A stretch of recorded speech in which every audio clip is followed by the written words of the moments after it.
energy in this video is wild today. Hi guys, if you're new here, my name's Emily and I like to talk about books. And today I'm going to be doing the reading habits tag.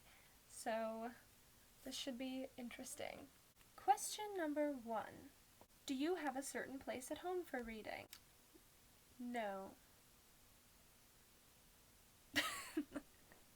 I'm just kidding. I mean, I don't, but normally I read in my room. I live with my family, so it's the only place where I can have it completely quiet and by myself. Otherwise, I will go outside on my back porch and read outside. Only if it's not crazy hot. Number 2. Do you use a bookmark or a random piece of paper? I normally prefer to use a bookmark, but if I can't find one, or if I started reading a book and I don't have one, or for whatever reason, I will normally use a sticky note.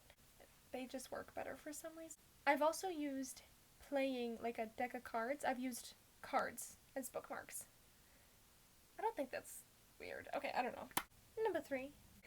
Can you stop reading, or does it have to be after a certain chapter or a number of pages? I personally, it depends on the situation.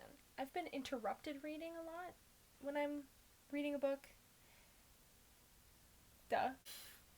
I get interrupted when I read sometimes, and then I can just stop. But normally I like to finish a chapter before I stop reading. I have to get to the end of a chapter, but I don't have like a certain set number of pages I need to read in a day or before I stop reading. But in order for me to like feel complete, it has to be at an area that I feel okay stopping at, and yeah, so that's normally just at the end of a chapter. Number 4, do you eat or drink while you read?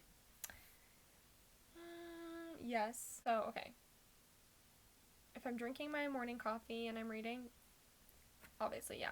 It's hard for me to eat while I read, but I will do it. I read a lot on my breaks at work, and so that's like when I eat during work and I read during that time, so obviously, yeah, but I clearly, like, I don't always do that.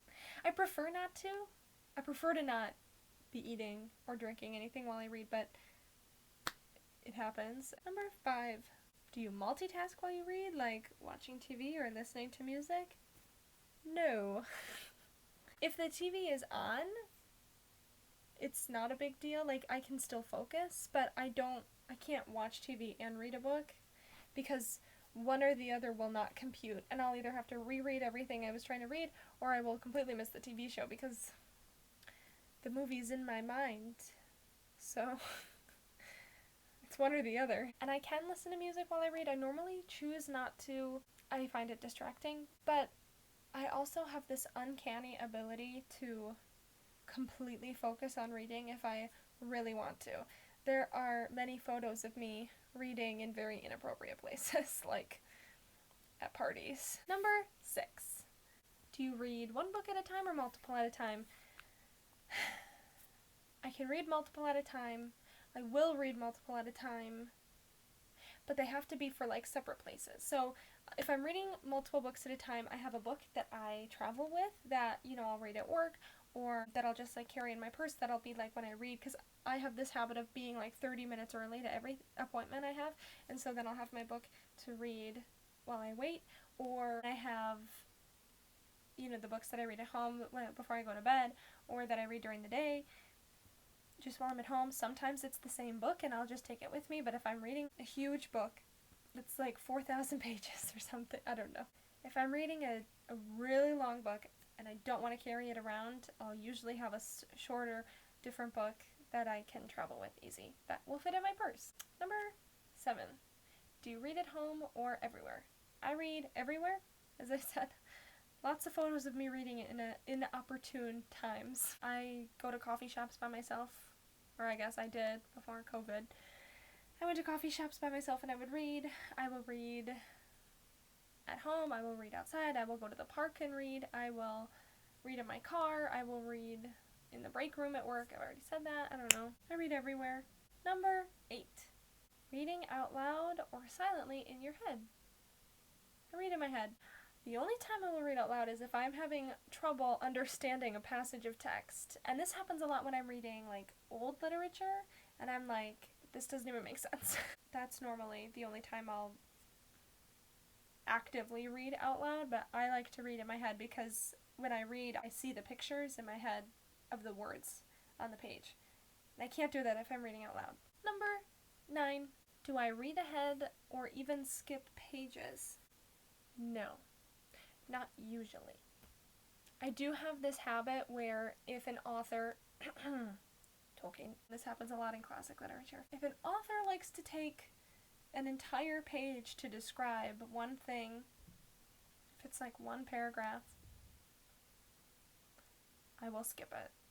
I don't need that much detail. I have this habit of skipping ahead paragraphs and just skimming if it's just too much. Like if there's just too much detail, too much imagery, it's not necessary. If I don't think it's necessary for the story, I end up not missing anything, so clearly, I don't know.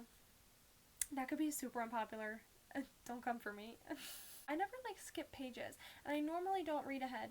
I used to, when I was in middle school, sometimes I would read the end, if I would, the last sentence. No, I don't do that anymore. 10. Do I break the spine of my books, or do I try to keep them new? That is an excellent question. I don't know. I think I break, so I don't actively try to break the spine, but if a book, if it's one of those paperback books that's really stiff, I will have to, so that I can hold it open, because my fingers start to cramp when I'm trying to hold open a book, and it's trying to close on me. I will break the spines then, but otherwise, if it's a hardcover book, or a book that I don't have issues with, I won't actively break the book in. I just don't find it necessary. I think they look nicer if they're not broken, but obviously I have plenty of books that are, and I don't care. It doesn't do anything. I don't know. And last but not least, number 11. 11? 11. Do you write in your books? No. I do not have an issue with people who write in their books. I just do not. Unless, that is not entirely true. All of my acting books that I read in school, if you don't know this, when I was in school for musical theater, we read a lot of books on acting technique, and a lot of the authors write them in narrative style. So it's not this is how you act. It's a professor teaching the students and writing about it in a very narrative style. And so a lot of the time when I was reading those books in college, I would write in them, and I would take notes about this, that, and the other thing. I would highlight them. There is a book called Letters to a Young Artist by Anna Devere Smith. If you have never read it and you are an artist in any way, actor, painter, writer, anything at all, read that book. Please, I'm begging you. It is so good. That book of hers, I read senior year of college when I was a classroom assistant for an acting 1 class. But no, with a lot of my fiction, young adult fiction, fantasy, all of that stuff, I don't write in those. I don't have a need to. What am I annotating? That's just me. I don't know. Maybe that's unpopular. I don't think it is, though. Do you guys write in your books?